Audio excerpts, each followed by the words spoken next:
Hey guys, welcome back. Welcome back to the Life Be Life and podcast. My name is Coach Emery Cannon, and today I have Michelle King with me, author of the brand new book Creepy, and she has a workbook with it, and Soulful Nutrition. So, welcome. Thank you. Thank you for having me. Man, the way we met and all that, we'll talk about that. But to be sitting here, it's a highly vibrated type of energy. You know what I mean? Yes, absolutely. I can feel it. I can feel it coming through. And I think we're going to learn some things today that I've never talked about on this show. Because you have your book here and it's all about what? Narcissism. And we've never got so deep into a topic like we are today. So I hope you're ready. So tell us a little bit about yourself, Michelle.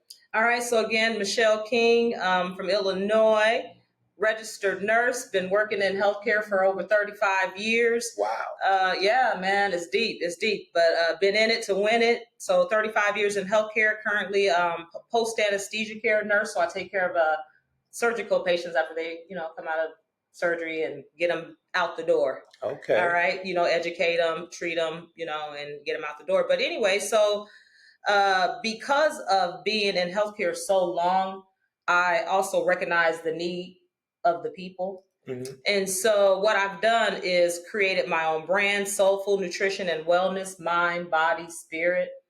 In healthcare, we've kind of been broken up into all these different parts. And since there's so much sickness and disease, yes. You got to go to this doctor for this doctor for that.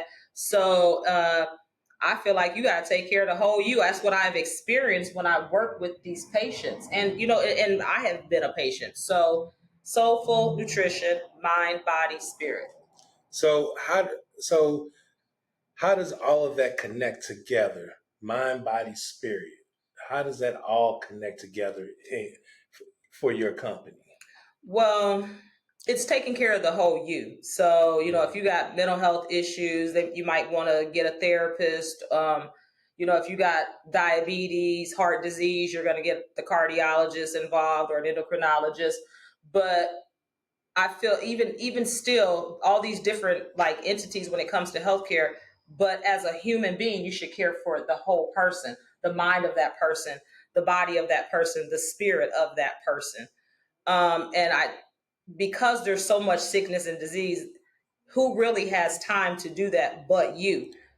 If you care about you, if you right? care about you. If you care about you. So I feel like all of that stuff is connected into one. So the mind to me controls the entire body.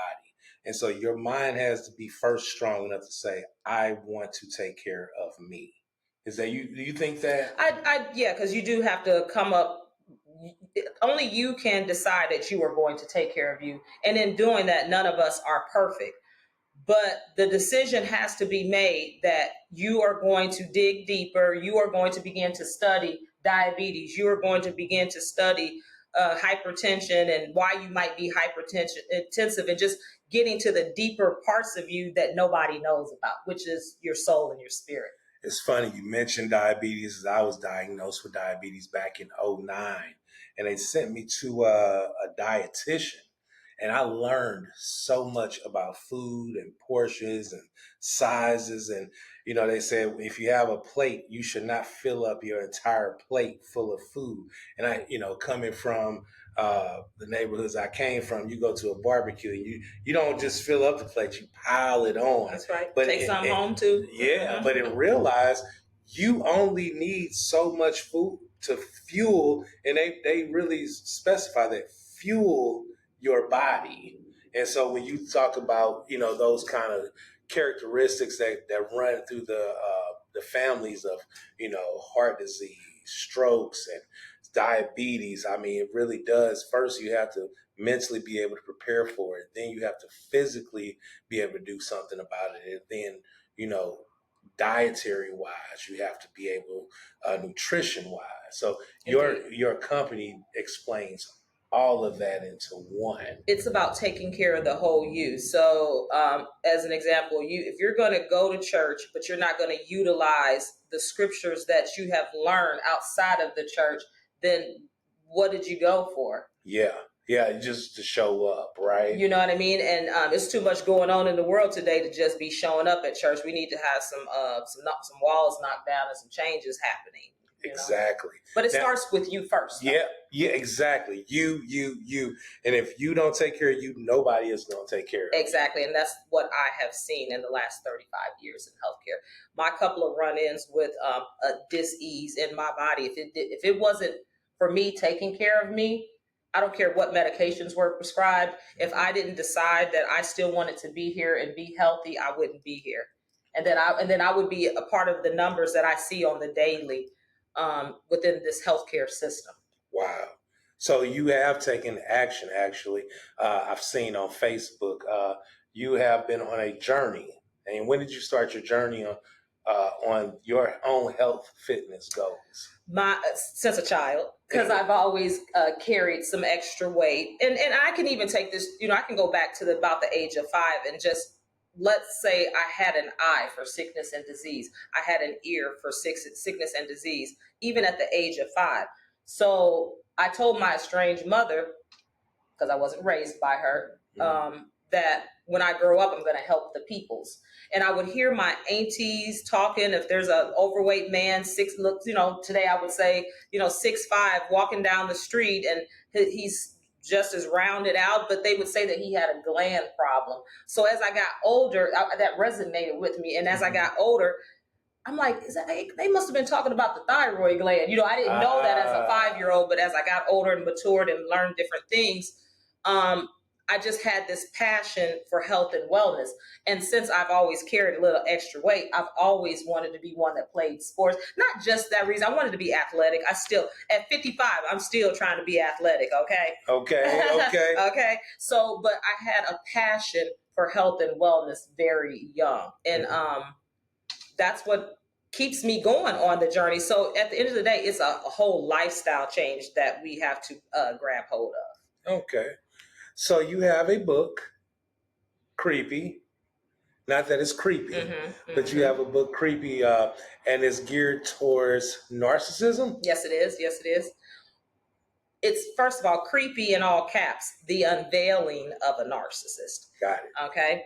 So the book unfolds the calculated steps that I've learned, experienced very briefly, and have talked to coworkers about, people in the store. I would just bring up the word narcissist, and the look in the eyes of the public is just hurt. They drop their heads.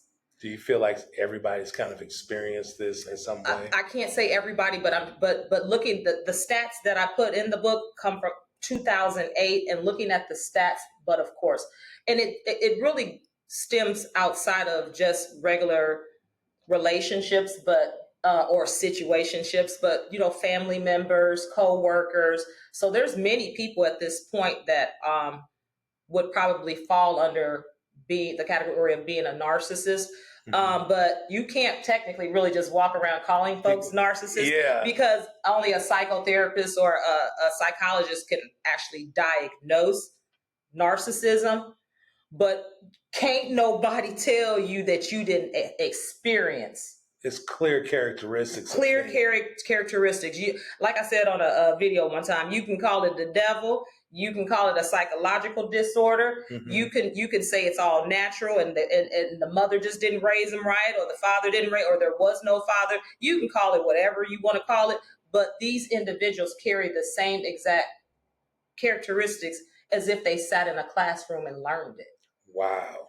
So creepy. What would one of the characteristics be, like, for people watching that don't know if they're with a narcissist or not? What would one of the characteristics be? Just love bombing. The initial attraction to a narcissist would be love bombing you. Okay. So just out of nowhere, this person is in your DM, or you could be out in the public and they step up to you. A lot of times, 9 times out of 10, they've been watching you anyway. So kind of like a stalker. Yes, that most definitely. You don't have to hide behind trees today to stalk. You can stalk right here via social media. So they've been usually watching you anyway, and then they kind of pounce out at you. And then, so when that happens, what are like some a clear sign? Like, is it something that controlling, or what is it that they do that would a normal person wouldn't do in that situation? I'm sure like there has to be like a divide where this is a narcissist, this is just somebody that's aggressive, but not so aggressive that he's a narcissist. Exactly. So again, there's the telltale signs of the narcissism. So love bombing, gaslighting, triangulation. So triangulation is, yourself and another person that they always seem to keep within the relationship, and always bringing that other person up. That's called triangulation. And then there's the flying monkeys. So what is that? So the flying monkeys are when you've had enough, or maybe you've gotten into a debate or an argument with this person, and now they want to bring mama into the equation, or they want to bring their auntie into the equation, and they'll bring your own family members, and they'll be talking to your family members about you, because it's always about putting you down and lifting them up. Oh wow. It was through watching YouTube videos as well.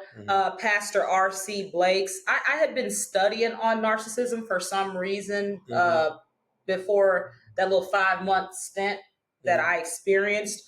So writing the book, I truly believe, was meant to be. I was meant to have that experience so I could put it on paper. Yeah. People learn differently. Some learn through the YouTube videos. Some need to see it. Some people need to have it written down so they can read it. Everybody learns differently. So that is what the book is for. But the book isn't just about the narcissist. It's actually for the person that is experiencing or has experienced narcissism. And what kind of feelings normally would they be going through once they figure out, or is it hard for them to even see it because they're in it?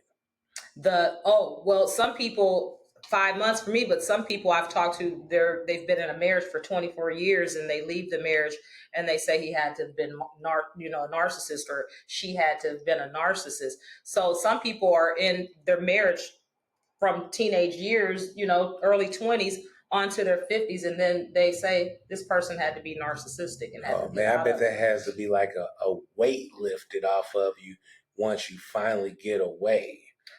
Most definitely, but then anyone that has gone through that, because it's trauma and a lot of trauma bonding, that's another word that's used, is trauma bonding. So first of all, if you know who a narcissist is and their characteristics, but they're able to reel you in, there has to be some undealt with trauma yourself in order for you to become aligned with someone that is narcissistic. And would that be like something from the past as far as maybe parenting, or it could be just anything? All the above. So whether you come from a single family parent home, whether there's been incest. The first chapter of the book is entitled Meeting the Monster. So people would think the monster is the narcissist, but before ever even meeting the narcissist, you've gone through unresolved issues that have never been dealt with. So I tend to think that we make decisions based out of trauma. So what better person to grab you up, than a narcissist, or me as a nurse. A lot of nurses I've talked to have, we consider ourselves somewhat to be empaths, so very empathetic towards people. Else, how can you be working in that profession for over 35 years? And you do have some that just are in it for the money, but that's a whole different, topic. Yeah. But most nurses or caregivers have that passion to care for people and want the best for people. These people hone in on those type of people. How do they know? They're watching you. Wow. Also, we all emit energy. As we sit here, there's this common energy between us to have this podcast. So it's energy. They are skilled at their craft. So somebody in that situation right now, what do they need, and don't know they're in that situation, but they're watching this show? What should they be thinking about? What characteristics is this person, man or woman, holding that no one else would identify while you're in it? First of all, if you're in it, it depends on what type of narcissistic relationship you're in. Okay. Some are physically abusive. Some are mentally abusive and financially abusive. If you're in a physical abusive relationship with a narcissist, then you need to find resources first and foremost. Yes. So, you know, a narcissist wouldn't appreciate this book just sitting on the kitchen table, you know. Oh no, that would probably enrage them. Yeah. But what they need to do is pick it up and read it, because the book is nothing, it has nothing but love within it. Right. But love for self. So they would have to have resources. A lot of times, if you've been with this type of individual, you've kind of pushed the family away, and that's what the narcissist wants. They want you to themselves. Yes, they want you to themselves. And so you have to have an outlet, someone to speak to. Yes. Even if you've pushed everybody away, there are resources out here, because you're going to need someone to talk to. And then, like you said earlier, getting out of that type of situationship is what Pastor R.C. Blakes calls it, a situationship. There's a lot of pain involved. Okay. Mental pain, emotional pain, physical pain. There's a chapter in the book that talks about the dis-ease that you can obtain from being with someone like this. The reason being, from my studies, is the wiring within your brain changes, all your neurotransmitters and things like that. It's like being addicted to it. Exactly. And so then you're always in hope of that initial love bomb. It's like the dope addict that hits the crack, you know, they keep going back because they want that same sensation. Yeah. You understand what I'm saying? And they'll never get it again. And they'll never get it like that, but it's worth a try every time. Giving up the paycheck, it's worth a try. Wow. So it's the same thing with the narcissist, or anything that we can tend to become addicted to, because it's the dopamine. Yeah. And so your body is going to want it. Your mind is going to crave for it until you do it. Mm-hmm. But you still may not get them same results. So the narcissist will love bomb you. They can tell, they can see, they got to work you. So what they do is, initially they play you against you. That's at the end of the day, that's what they do. They become you. So if you like to work out, they like to work out. If you like to eat healthy, they like to eat healthy. They mimic you. It's a mirror image. And then once they got you and they have love bombed you to death, because that's what they're doing, buying you gifts and all. Oh yeah, they do all that. Mm-hmm. Buy your children gifts. They'll like your guinea pig and be talking to your guinea pig. But they say they only like dogs, but they talking to your guinea pig too, you know? And so once they've got you, now here comes the gaslighting. Gaslighting, they make you think that you are going crazy. Okay. Like, what do you mean? I guess. So you say the sky is blue, and they be like, nah, the sky is red. And they will convince you that the sky is red. Really? When you know it's blue. But see, remember, your neurotransmitters in your brain is just all, the wiring is all off from having to deal with the narcissist. There are people that tell me that their mother was the narcissist throughout their. Can you imagine being born to a mother and staying in the house with a mother that is narcissistic? Now, what are some clear signs of that? Like, I don't know if you had that situation going on, but or have you ever seen it where how would the mother go about doing that, because they're the caregiver for the child, right? Yeah, but it ends up being probably that the child ends up being the caregiver, or both just lack, you know? So it's never the mother's fault. It's never the narcissist. We don't even say mother. It's never the narcissist's fault. It is always your fault. In anything. In anything. Wow. They will never say, you know what? Is that a part of gaslighting? That is a part of gaslighting. Okay. That's a part of gaslighting. They're never going to admit, and even if they do admit, I did you wrong, anybody can say that. But do they mean it? They don't mean it. No, because they're going to do it again and again and again. What I'm saying is they're saying it, acknowledging it just to pacify? Sure. Okay. Or just to get what they want at that time. Gotcha. And typically behind closed doors, from what I've studied and heard and seen, is that they're quite mean to you, but out in public, they don't really show that side, or don't, usually show that side. But they're kinder to the people outside of the home than they are to you. That's insane. It's insane. And people take this abuse for years on. I wonder if the person inside sees that you're nicer to this person than you are to me. Well, yeah, you tell them. I know, but And they don't nothing. They don't owe you nothing. They don't feel as though they owe you anything, and they don't feel as though they are doing anything wrong. So there's this just emotional detachment. Okay. And then when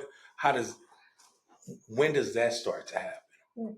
Right from the beginning. So they never loved you. They never loved you. They never wanted you. It is a motive always. The studies that I've read and heard, you are a supply. You're narcissistic supply. Oh, so like an item. Pretty much, just shelve and if you break up with them, they'll shelve you. They'll because their intention is always to come back because they want to destroy you. They want to destroy you. And so, is that one of those things? If they can't have you, no one can, or they'll say that, but they don't want you either. They've always got a Rolodex of people that they're always looking because they have to get that narcissistic supply themselves because they don't even know who they are.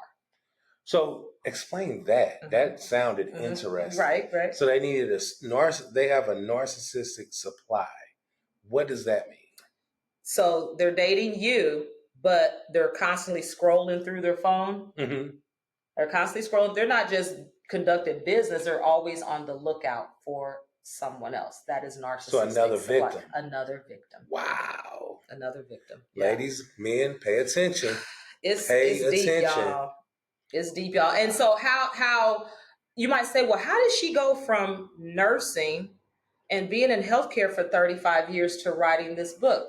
It's a God thing. It was meant to be. Right. The statistics on narcissism is through the roof. I learned as I began writing the book, June 1st is Worldwide Narcissistic Awareness Day. I had no clue. Me neither, and I started writing the book. Wow. So yeah, June 1st is Worldwide Narcissistic Day. Mm-hmm. And in the book, I paralleled narcissism with a certain scripture, but you will have to buy the book in order to and where can they get the book at? Well, the book is available on Amazon. So you have the book, and then a journal was created so that you can have cathartic writing, because people that are enduring this type of trauma, they need to write. They need prayer. They need resources. They need someone on their side. And they need resources, which is the most important thing. What have you found to be the best resource for someone that's locked into this situation? For myself, and thank God it was only 5 months, but I had to study it. I knew something was wrong day one, but I also knew something had to be going on with me for me to allow that in my space. Yeah. Being by myself and just allowing myself to acknowledge what had taken place for those 5 months. Can you give us like a little insight of, because your journey is not everybody's journey. Exactly. But maybe somebody has experienced maybe just a small piece of what you did. Is there any one thing that you could think of in particular that you didn't recognize at that moment, but then looking back, hindsight, you say, wow, that I should have knew from that situation? Because like on the outside, like me being a friend of someone, I could see it. I could see when something is going awry. But if you tell someone, they're like, no, we always do that. So is there anything that you could think of, if you can, it's okay, but is there anything that you could think of that you said to yourself, I should have saw when he did this or they did that? They tell on themselves. They give you everything you need to know, but you got this caring heart. You have the templates of society, so you want to be married. You want to have that family structure, even if it's failed before. I'm divorced, but that doesn't mean you don't want to still have the American dream of marriage and a house and white picket fence and all of that. Yeah. They play into that. They know what women want, and vice versa. Women know what men want, you know? So day one, they are telling you who they are. Gotcha. But we are so willing to let people pass on things and not have the proper boundaries up. Mm-hmm. So just ignoring red flags. Ignoring red flags. Wow. Ignoring red flags. Yeah. Nowadays, how many red flags does a person have to raise before people should be like, yeah, that's not a good idea? The first one. The first one? The first No one. mistakes. The first one. For this brother to call me in the middle of the night, I typically don't even talk on the phone. Yeah. But this person called me in the middle of the night and I spoke with him for hours. Mm-hmm. And that's not even something I was doing or would care to do. That's a red flag. Who calls you at 10 o'clock, 11 o'clock at night and and most people are going to bed at that time. But 8 o'clock for me. Okay. But if they can do that and get away with that, they know they got you. Gotcha. So that's a clear sign. Clear sign. Clear sign. Calling you at times when not normal or exactly. Yeah, that makes sense. Like they will pray. That starts with the you. mind control. Yes, they will listen. These folks will pray with you. They will talk about how they came from the church and grew up in the church, and they use all of that to manipulate you and reel you in. Wow. So how would somebody differentiate between a person that's confident and a person that's a narcissist? Like if it's somebody out there trying to find the perfect mate, Mm-hmm. how would they differentiate those two? Because reading the book, and I've read the book, it can be very similar characteristics there. So what would be a one-off of a confident person that's definitely a secure narcissist? The energy behind it. Okay, so like what kind of energy would you be feeling? Overbearing. Muffling. It muffles your spirit. Yes. And that's when we ignore the red flags. Yeah. That is a red flag. Just if it don't feel right, it ain't right. Mm-hmm. So when you say that, you mean like the energy, or do you mean like what the person is doing? Energy, body language. You have narcissistic people that are doing well and prominent with their own establishments and businesses and things like that. And then you have some that absolutely are not doing nothing but very cunning. Cute and cunning, okay? So I would, if I was thinking about a narcissist, I guess I'm thinking about like those movies that used to come out back in the day with he's overbearing, and now you're trying to, it's like Enough.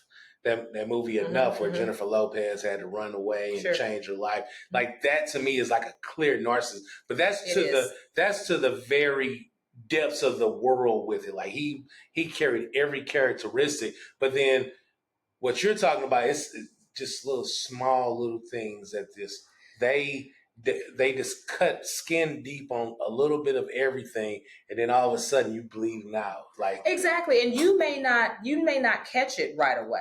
Yeah. Again, I felt it and caught it right away, but I still allowed things to play out until just enough was enough. Okay. When was the final enough?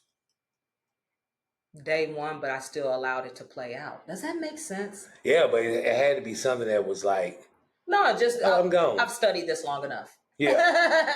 I've studied this. My so you were secure enough. So you were secure enough where whatever the last thing was, it was far beyond what you was willing to deal with.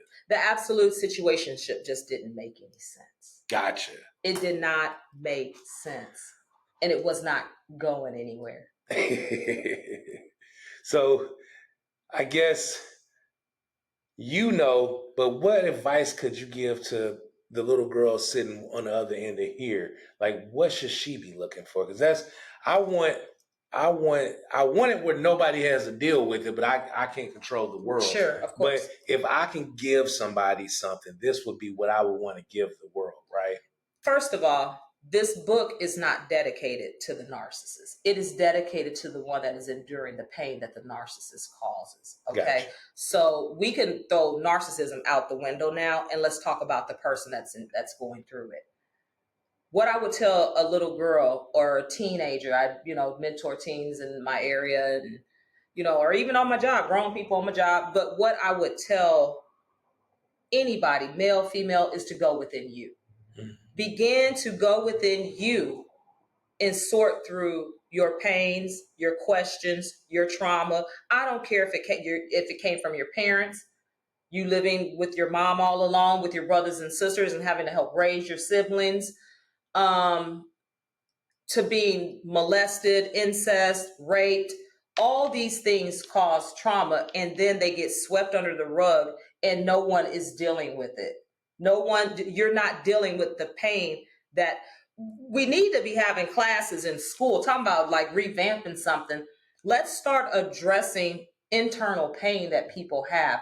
We have to, make sure that we're adhering to all these constructs here. As we were talking about the state of affairs, if you're born into Catholicism, you're going to be Catholic. If you're born into, Baptist home, then you're going to be Baptist. Then you go to school and you got to follow all these templates that have already been set up for you versus, be given the opportunity to become who it is that God has for you to become.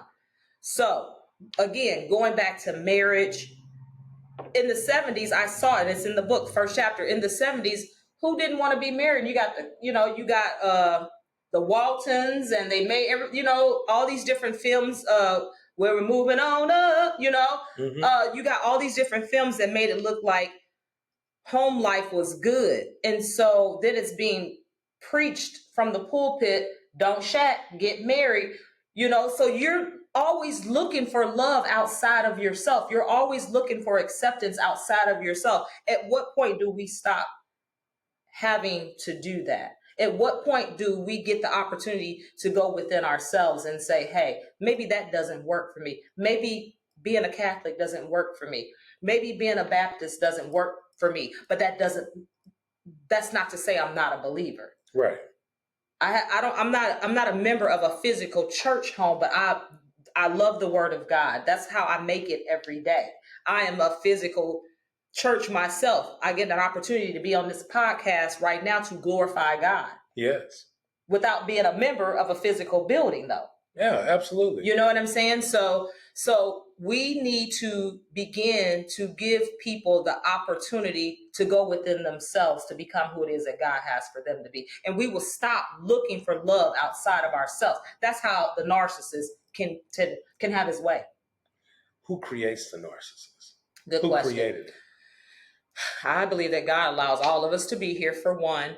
For two, narcissism actually, or the term narcissus, is it comes from Greek mythology. And you would have to Google all that because I don't have all the answers for that either. But I looked it up, and it comes from Greek mythology. So that's where you get the term narcissist. So supposedly this individual looked into a pond of water or some water and saw their reflection, and it became in love with themselves.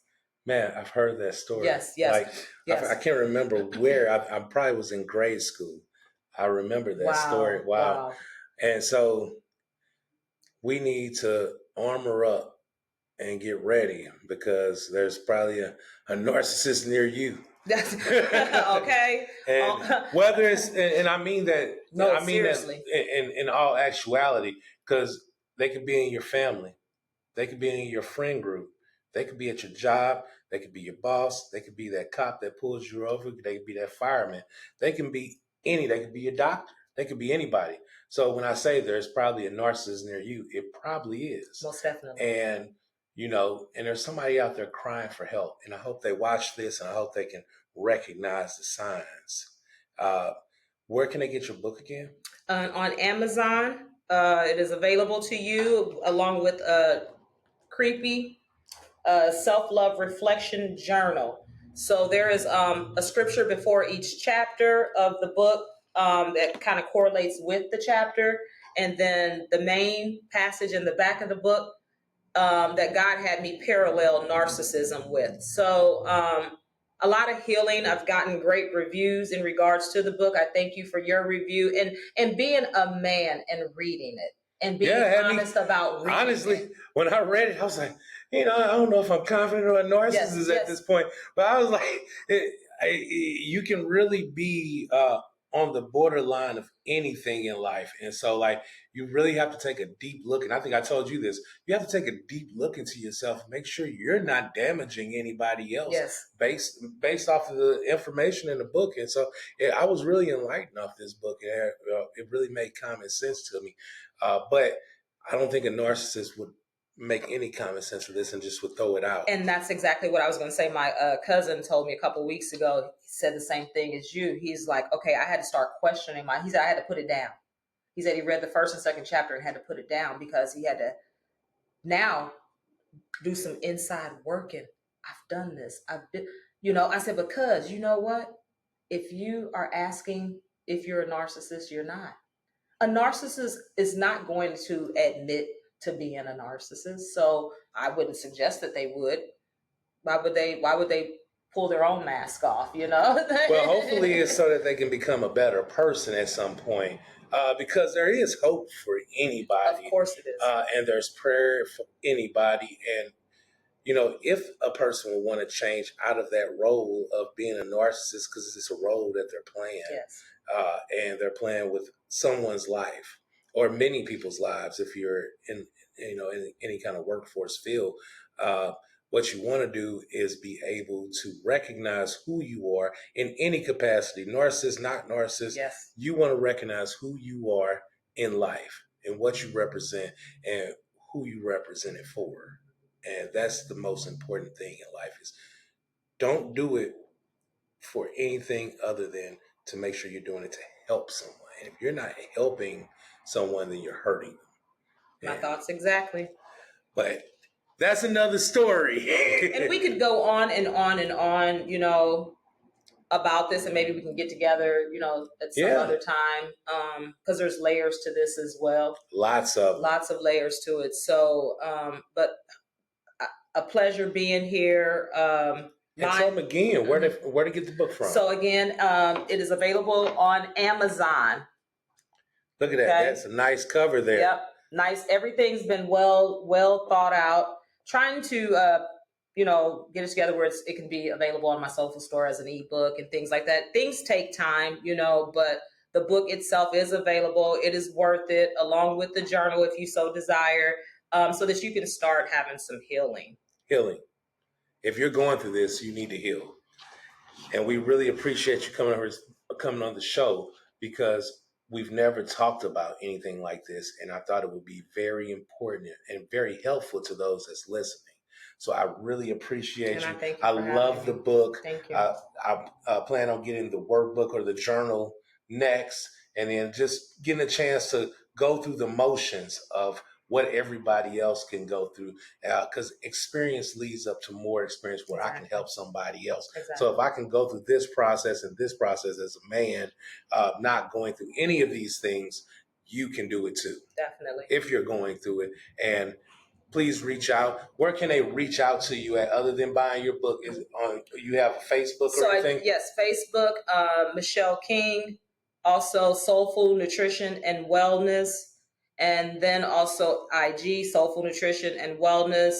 YouTube still coming up. I, look forward to doing, presenting YouTube videos myself, because again, this is something extra that I've done, but at the heart of me, I'm a registered nurse, and I enjoy helping God's people. So health and wellness is the whole you, mind, body, spirit. This just was birthed out of that. And people, don't forget to support your new authors, your local authors, and everybody, because authors help the world go round. When it's in print, that means it's forever. Yes. And we want this book to really get circulated. Let's get it to a #1 book in America.